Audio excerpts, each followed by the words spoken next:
We actually were kind of lucky because we live in Indiana. And in Indiana, if you go and you try and film somewhere, people are just excited that you're making a movie. So we got a lot of locations for free that way. Another thing that we did was the movie is actually based off of a novel. And in the novel, there are a couple of phone conversations which are fairly boring to watch in a movie. So we ended up making that conversation between those two characters and moving it outside. We took it outside to a different location, which was a really cool, it's actually a train museum that doubles as a haunted house, and it's this crazy couple owns it. Johnny Baker, he's like missing a leg and has part of his finger for sale for $10,000. I don't know, he's crazy, but he was really, really nice man and let us shoot there for free, and so that really helped. And we also had an interesting challenge because in the movie, there are two movies that the young boy watches. He goes to the video store and rents these two VHS tapes that are like these schlocky old horror movies. And one of them is a sort of Creature from the Black Lagoon type 60s, water monster kind of a thing.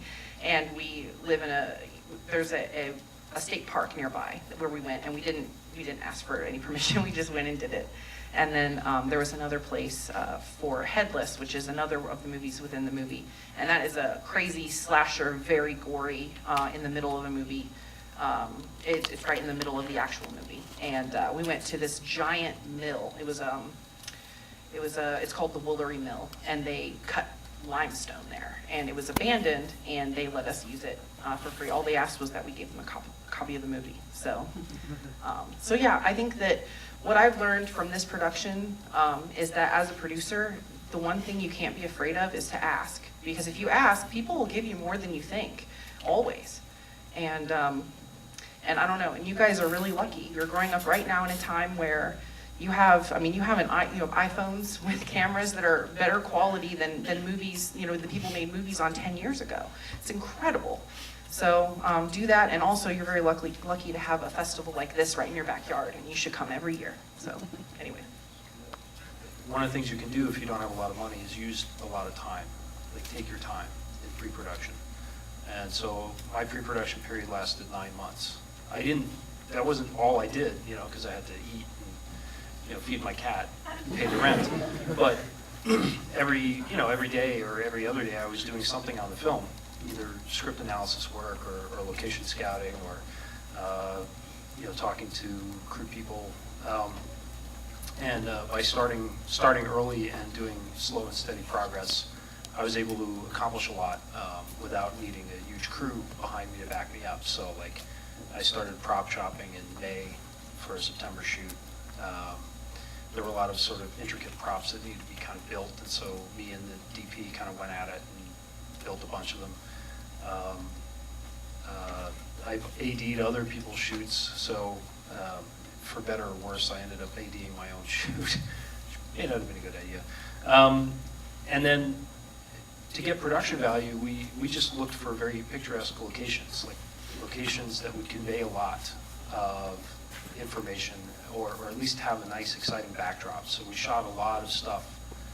And I made sure to sort of write that into the script, that we were almost always outside. And the great thing about being outside is, as long as it's not completely overcast, you're not looking at needing to haul around a 3-ton truck.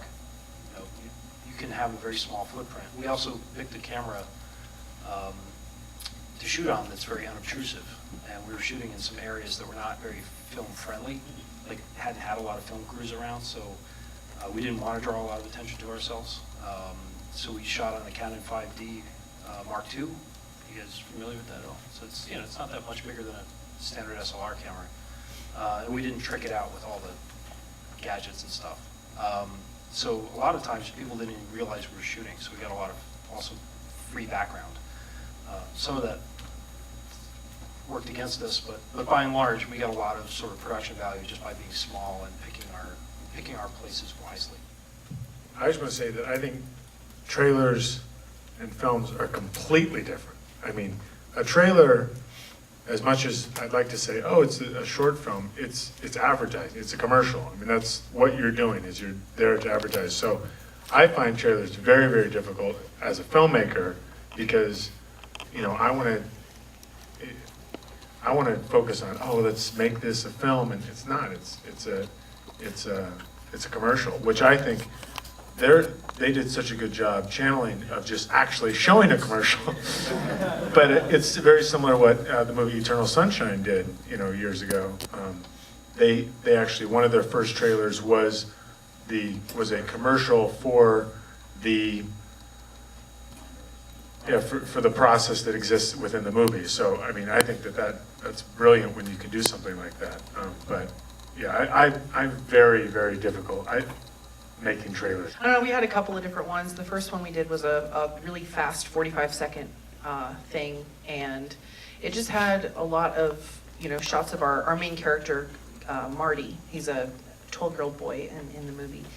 And it's about him and his relationship with his older brother and how that sort of spirals out of control. And he's bullied at school a lot.